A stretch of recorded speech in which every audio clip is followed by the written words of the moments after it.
Alors Bérangère, quand on te regarde de l'extérieur, là tu es une femme, tu es épouse, tu es maman de 9 enfants, tu es musicienne, tu es conseillère chez doTERRA. On se demande comment tu fais, en tout cas moi je me demande à quoi ressemble ton quotidien. Mon quotidien, c'est en un mot, c'est beaucoup de dynamisme. Ok. Ouais, c'est à fond, c'est dynamité à fond. Je suis comme ça, j'aime le mouvement, tout le temps, tout le temps. Je suis quelqu'un qui skip facilement d'un truc à l'autre. J'ai besoin de ça, sinon je m'ennuie et je crois que je pompe un peu mon entourage en étant comme ça parfois aussi. Mais je suis quelqu'un qui aime beaucoup les nouveaux projets. J'ai besoin de sentir que je peux encore faire des choses. Tu me dis souvent j'ai plein de casseroles sur le feu, tu arrives à suivre le fil de ta journée sans problème? Ouais, sans problème, ouais, ouais. De temps en temps, ouais, peut-être un peu de débordement, mais j'arrive toujours à rebondir. Je pense qu'en fait, ça me permet aussi de dans ma vie, tu vois, j'ai de la créativité pratique. Je dois composer avec ma trame de fond, donc je sais que j'ai mes 9 enfants, j'ai les agendas, j'ai ci, j'ai ça. Il y aura toujours des moments où ça va pas rouler et j'aime beaucoup Oui. ça. Parce que c'est le moment où je peux vraiment déclencher ma capacité de créativité, Et tu d'adaptation vois? du coup. Oui, mais j'aime ça, j'aime vraiment beaucoup ça. Et oui, j'ai tendance à fatiguer un peu mon mari parce que je me rajoute des trucs en plus de trucs dans les trucs. D'accord. Voilà. En quoi doTERRA c'est devenu un soutien dans ta vie plutôt qu'une charge en plus? Parce que parmi toutes les actions quotidiennes que tu fais déjà, voilà, comment ça peut ne pas devenir un poids supplémentaire sur tes épaules et finalement sur celles de toute ta famille? Non, c'est pas un poids parce qu'en fait, moi j'ai démarré il y a 6 ans et il y a 6 ans de ça, en fait, je m'éteignais. Je m'éteignais au milieu de la routine, familiale. Tu vois, j'étais arrivée à un point où je savais que je gérais, en fait, et quand je sais que je gère, en fait, il faut que je passe à autre chose D'accord. Ah oui, et toi, tu avais besoin de sortir de ta zone ouais. de confort finalement. Cette zone où tout le monde veut rester, toi, tu voulais en sortir. Non, moi j'ai besoin de pousser les murs et en fait, j'ai réalisé le jour où j'ai dit oui pour doTERRA. En fait, moi ça arrivait de manière assez, je me le dis souvent en appel quand j'en parle à des nouvelles conseillères. Moi, ça a été providentiel. Je me rappelle, ma fille est née avec 14 ans. Je venais d'avoir la petite dernière. J'ai déposé mes filles à l'époque à l'internat et quand j'ai déposé mes filles sur le quai de la gare de Valence TGV, ma fille de 14 ans me racontait ses projets d'avenir. Et je l'ai pris comme une gifle. Ça faisait déjà quelques semaines que je sentais, tu vois, c'était viscéral, je sentais qu'il y avait quelque chose et j'arrivais pas à mettre le doigt dessus, mais je le ressentais dans mes cellules. Quelque chose, j'avais le goût de la déprime.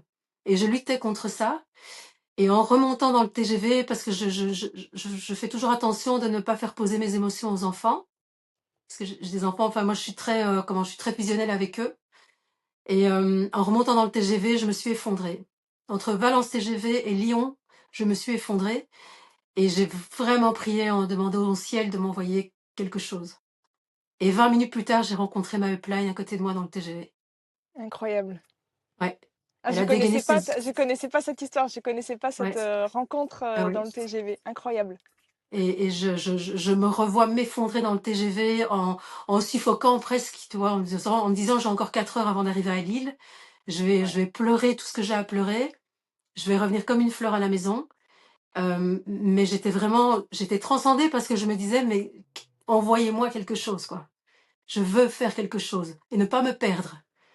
Et puis 20 minutes après, à Lyon-Part-Dieu, une fille s'est installée à côté de moi. Je me suis dit: «Je parle à personne», parce que je suis très contact facile et là, j'étais vraiment fermée et en fait, elle a dégainé son balance à côté de moi et là, je me suis dit: «Waouh, c'est quoi ce truc, quoi?» J'ai essayé Oui, de pour prendre en celles et ceux qui photo. savent pas, pardon, balance, du coup, c'est un mélange d'huile essentielle parce qu'il y en a qui découvrent peut-être. Et en fait, je voulais pas lui parler, je voulais juste prendre en photo sa bouteille qu'elle posait, qu'elle prenait, qu'elle posait, qu'elle déposait. Et à un moment donné, je lui ai juste interrompu pour lui demander: «Tiens, est-ce que je pourrais savoir», parce que je ne voyais pas le nom de la marque et Ah j'ai oui, parlé oui, avec elle pendant 4 heures. incroyable. J'ai parlé avec elle pendant 4 heures, elle m'a donné sa carte, j'ai raconté toute ma vie, tout ce qui allait, tout ce qui allait pas, tout ce que je ressentais et elle m'a un peu mis sur la piste parce qu'elle m'a demandé quel âge j'avais et je lui ai dit: «Je vais bientôt avoir 40 ans» et elle m'a dit: «À 40 ans, il se passe toujours quelque chose». Et Ouais. donc le TGV a 1 heure de retard. Je suis arrivée à minuit à la gare de Lille et directement j'ai pris mon téléphone, j'ai été voir sur Facebook son profil et j'étais absolument pas réseaux sociaux, donc j'ai téléchargé le truc nanana et j'ai vu ce qu'elle faisait comme boulot et je me suis dit tout de suite: «Putain, mais moi je pourrais faire ça en fait». Ce serait ton nouvel Ouais. objectif, ta nouvelle, ton nouveau mur à pousser. tu vois, j'étais déjà fort dans le naturel. Moi, j'ai Ouais. accouché à la maison. Mes sages-femmes, elles m'ont initiée à l'aromathérapie, tu vois, la naturopathie. Ouais, Tout a déjà bien ouverte à des fonctionné. alternatives, Oui, très vraiment, naturelles, très ouais.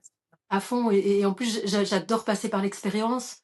Donc, je me Mmh. suis laissée Il y a rien de expérimenter par tel. mes sages-femmes et j'ai vu comment fonctionnait la lavande. Je me suis dit, waouh, c'est génial, nanana. Et arrive cette fille avec une possibilité d'encore faire quelque chose dans ma vie. Et c'est 9 mois plus tard que j'ai été à un de ses ateliers à Bruxelles et timidement à la fin de l'atelier, je me demandais si c'était possible de faire le même travail qu'elle. Donc elle a sauté au plafond parce que moi je connaissais pas du tout le business. Elle a sauté au plafond, quoi. Et c'est comme ça que 2 semaines plus tard, je faisais mon premier atelier. Ouais, C'est dingue, c'est dingue. Donc finalement, ouais. tu laissé tes filles sur le quai de la gare en les écoutant te parler de leur projet là où toi t'en avais plus, où tu pensais ne plus avoir le droit d'en avoir. Et finalement, tu en as ouvert un en très grand et tu foncé, quoi. Direct. Ma tête me disait vraiment: «Mais qu'est-ce que je suis en train de faire?» Mais là, tu vois, j'étais hyper alignée, quoi. Ouais, tu savais que c'était Oui. bon. Il y avait une voie. C'est un ouais, il y avait un appel et en même temps, il y avait de la peur, mais il y avait un appel, je le sentais dans mes cellules, quoi. Je le sentais dans tout mon corps. Incroyable. Et tu me parles de peur. Tu t'es lancé dans l'aventure d'Otera et pour toi, qu'est-ce qui t'a demandé le plus de courage, justement? Qu'est-ce qui a été le plus difficile à assumer en rentrant là-dedans? Ce qui a Parce été que le plus justement, difficile ouais, ça reste du marketing relationnel. On sait tous les a priori que ça peut contenir, cette appellation. Et toi, tu es mère de famille, 9 enfants. On se dit qu'il y a toutes ces petites bouches à nourrir, toutes ces études potentielles à financer, la vie, les factures, il y a tout. On pourrait se dire, qu'est-ce qu'elle fait, cette folle? Elle va courir à la perte de sa famille tout entière. ma plus grande peur, ça a été d'être, j'ai cru que je devais être une experte, Oui, ouais, je vois ça, mon Dieu. tu vois? J'ai Meryl, excusez-moi, mais j'ai Meryl qui est derrière moi et qui me fait un regard accusateur en mode, à mon avis, t'es pas la seule. Ouais, j'ai cru que j'ai dû être en fait, j'ai eu peur de ne pas pouvoir répondre à certaines questions, de me tromper aussi dans la recommandation des huiles et en fait, tout de suite, j'ai pris une hyper responsabilité comme je peux l'être avec mes enfants. D'accord. Et ça a été un long frein, avant parce qu'en fait, j'ai dû apprendre à mettre un cadre dans mes accompagnements. J'ai dû apprendre aussi à rester à ma place. Je ne suis que conseillère, quoi. Et j'ai eu très peur que les gens me demandent, en fait, d'être la sauveuse de service. Et moi qui ai déjà tendance à être comme ça un peu auprès de mes enfants, dans l'hyper-responsabilité, dans l'accompagnement, nanana, j'ai dû quand même travailler là-dessus, mais ma upline m'a beaucoup aidée pour ça. Énormément aidé et donc au fur et à mesure, j'ai appris à mettre un cadre dans le relationnel avec les personnes pour les accompagner, mais aussi pour les autonomiser. C'était vraiment les Voilà. responsabiliser, les autonomiser. J'ai vraiment travaillé là-dessus dans la première année, donc très, très vite. Oui, quand même au bout d'un an, j'ai commencé à vraiment directement anticiper et mettre le cadre, voilà. Je suis ça, je suis ça, je suis ça, mais moi je suis là pour vous accompagner à être autonome. Donc, faites vos expériences et moi j'aime beaucoup le dire en atelier. Je suis là pour ouvrir en fait un lieu un cadre, en fait, je vous ouvre un cercle, d'expérimentation. Allez expérimenter, quoi. Et je connais les dosages, je connais les particularités, les choses sur lesquelles il faut faire attention, mais pour le reste, moi j'accompagne. Je suis pas leur mère, quoi. Oui, Et bien sûr, ça bien a été sûr. un de mes premiers freins au tout début. Tout début, D'accord. j'étais dans l'hyper-responsabilité, ouais.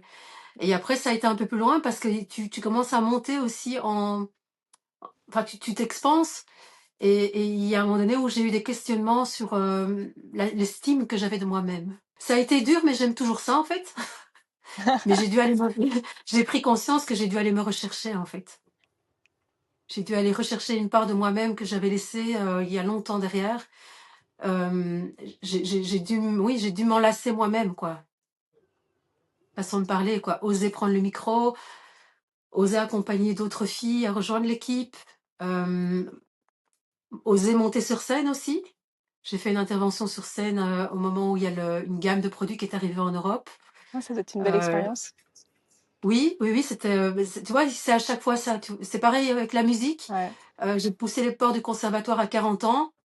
J'étais en âge et en même temps je voulais trop, j'avais envie de réaliser ce rêve et puis arrive le jour de la première audition devant un jury et là tu te dis: «Waouh, qu'est-ce que je fous là?»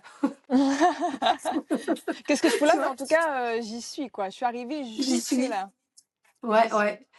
Et l'année passée, on a fait un concert, ouais, à Bruxelles. On était 50 contrebasses, on stage et tu vois, il y a quand même, c'est chouette, quoi. Il c'est y a beaucoup de chouette. fierté, beaucoup de stress, mais beaucoup de fierté, de dépassement de soi, parce que là, c'est un peu, enfin, je crois que c'est ça, tu parles de Beaucoup. dépassement de soi finalement. Et c'est une Ouais, belle leçon que tu nous apportes là, parce que donc tu es parti de je suis en larmes sur le quai de la gare à finalement j'ai ouais, perdu le fil de ma vie à travers tous les rôles que j'avais à y jouer et j'ai oublié le rôle principal, c'était le mien quoi. oui, C'est ouais, fort. Et ouais. finalement c'est doTERRA qui t'y a ramené, qui t'y a reconnecté, alors qui t'a reconnecté à toi. Oui, ouais, ouais, oui. Vraiment, c'est doTERRA qui est arrivé. doTERRA n'est pas arrivé par hasard. Il est arrivé au bon moment, tu vois, et je sais que je me suis pas trompée. Moi, j'avais vraiment posé ma demande au ciel, c'était surtout de ne pas faire de boulettes, Ouais, de pas m'emballer moi-même, parce que je suis quelqu'un qui se méfie assez parfois de ses propres pulsions, comme ça. Tu vois, ouais, je suis un peu plus mature, un peu plus prudente, et doTERRA, c'était vraiment le bon. Enfin, je pouvais pas trouver mieux. Je pouvais pas trouver mieux. Imagine Marine dans mon cadre de vie, maman de ouais, 9, je veux quand même faire quelque chose, je veux encore mettre un pied dans le monde du travail et j'ai encore quelque chose à dire, tu vois. Mais moi, je peux pas travailler pour un patron, je peux pas être calée dans des horaires que je ne peux pas gérer par moi-même. bien sûr, bien sûr. Donc, doTERRA, c'est le modèle parfait, en fait. Il y a de l'éthique, il y a une morale qui est saine, il y a une liberté qui est là. La valeur de liberté, elle est très grande et elle est très importante pour moi. C'est super, je sais que j'apporte un plus magnifique dans la vie des gens que j'accompagne. Et moi, ça me nourrit énormément, énormément. Ouais. Et puis, je vois les enfants qui sont hyper fiers de leur maman. Et ça, c'est quand même aussi un marqueur. Enfin, ça peut pas être mieux, quoi. Un exemple qu'on a envie de suivre quand on voit un parent qui est épanoui dans son métier. Il n'y en a pas un qui se plaint de mon absence, hein, pas un. Incroyable. Ouais, ouais, non, vraiment, il y a eu des fois où j'ai pris une de mes filles avec moi à un atelier. Et Ah c'est ouais. vrai que c'est surprenant d'entendre son enfant prendre la parole et dire à une future cliente: ah oui, mais moi j'aime bien quand maman elle fait ça, moi elle m'a montré comment faire. Et c'est vrai que je me dis: mais oui, en fait, je leur ai montré tellement de choses. Je Ouais. les ai aussi autonomisés aussi vers le naturel, le Tu respect leur de as soi. transmis. Oui. T'as Et ça, transmis. c'est génial parce que quand t'es maman, que tu vois tes filles adolescentes commencer à vouloir se mettre des trucs dégueulasses sur la peau, tu te dis non, en fait non. Donc tu vois, j'ai anticipé sur plein de choses et au final, je leur ai donné des clés aussi à elles. Ouais, ouais, ouais. Et puis il y a une forme d'audace aussi. Tu montres encore à tes enfants que tout est possible en fait. Cette année, tu vois, à Noël, mes 3 grandes filles commencent à travailler là. Elles m'ont offert un cadeau avec une lettre. C'était assez drôle. Elles m'ont offert en fait tu sais, un trépied. Oui. Tu vois. Et un truc, tu vois, et elle m'a écrit dans sa lettre, ben voilà, maman, tu vois, merci pour tout, mais maintenant vas-y quoi. Tu vois, vas-y dans ta vie d'entrepreneuse, Ok. dans ta vie d'influenceuse, vas-y. Et je me suis dit waouh, tu vois, De quoi te mettre encore plus en lumière, là, ce trépied. ouais. Du C'est coup, j'ai beau posé parce mon que téléphone. t'imagines la démarche qu'il y a eu dans la pensée de tes enfants, de se dire, déjà d'analyser ce que tu fais. Enfin, moi, je veux dire, à leur âge, je pense que je me souciais pas du tout du bien-être de mes parents dans leur boulot, de ce que ça pouvait représenter pour eux au quotidien, de leur propre développement en tant que personne et au-delà du parent qu'ils étaient. Mais toi, tes enfants, ils ont pensé à tout ça et pour venir t'offrir ce présent qui en plus a un sens profond pour ton activité aujourd'hui, pour ton avenir, pour ton bien-être, c'est dingue. Ouais, ouais, mais Cette avance que tu leur donnes dans ouais, l'analyse qu'ils ont du monde et de ce qui les entoure. ouais, c'est clair. Je pense que ça me fait encore plus de bien parce que j'ai comme une espèce de validation, Ouais, encore plus que vas-y maman, tu vois, ouais, vas-y. ouais, ouais, Et ça longtemps, c'est vrai qu'il y a eu des moments où j'étais un peu tiraillée en me disant vie de famille, vie de pro, nanana. Et au final, c'est beaucoup moi qui me mettais la pression là-dessus. ouais, Et puis j'ai eu le soutien, jour 1, j'ai eu le soutien de mon mari, quoi. ouais. Et ça, je sais que c'est pas le cas de tout le monde. Mais moi, oui, il m'a porté tout de suite. Vas-y, vas-y. Lui, dès le moment où je suis épanouie, il est content. Il a, tu sais, happy wife, happy life, comme on dit. C'est joli, je connaissais pas. C'est trop mignon. Si tu avais un message à faire passer, eh ben tiens, à une maman qui se sent débordée, qui s'est peut-être même un petit peu oubliée en cours de route et qui pense pas avoir le temps de se lancer justement dans l'entrepreneuriat doTERRA, qu'est-ce que tu aurais envie de lui dire à cette femme? Ah, moi, j'aurais envie de lui dire, n'attends pas d'être prête. Parce que la vie, elle attend pas que tu sois prête. Viens, de- viens maintenant, quoi. Viens découvrir, essaye. D'accord. Si tu sens que quelque chose t'attire, viens. Eh ben, merci Bérangère, merci beaucoup, pour ton témoignage. Il est précieux. J'espère qu'il va parler à beaucoup, de femmes, voilà, qui nous regardent, aujourd'hui. Merci beaucoup. T'en prie, merci à toi, Marine, Je avec te grand souhaite, plaisir. une très belle journée. Merci.